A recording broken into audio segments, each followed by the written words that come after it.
Hi అండి, welcome to my channel. Tirupati part 2 అండి. ఇది తిరుపతి జర్నీ పార్ట్ 2 చేస్తున్నాము. మేము అనుకోకుండా సడన్గా తిరుపతి వెళ్ళాలి అని అనుకున్నాము. మా మ్యారేజ్ వచ్చేసి తిరుపతిలో అవ్వాలని చెప్పాను కదండి. సో సడన్గా మేము బుక్ చేసుకొని అప్పటికప్పుడే వెళ్ళాలి అని అనుకున్నాం ఆఫ్టర్ 1 ఇయర్ తర్వాత.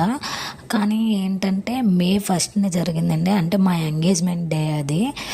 సో 10:30కి ట్రైన్ అని చెప్పేసి మేము ముందుగానే వెళ్ళిపోయామండి. అంటే 10 అలా వెళ్ళాము. కానీ అక్కడికి వెళ్ళిన తర్వాత ఏంటి అంటే తెలిసింది, ట్రైన్ ఇంకొక 2 అవర్స్ డిలే అయిందని చెప్పేసి అన్నారు. ఇంకా అలా వెయిట్ చేస్తున్నాం నేను మా హస్బెండ్. ఏంటి తొందరగా వచ్చాము, ఇంకా 2 అవర్సే కదా అని చెప్పేసి.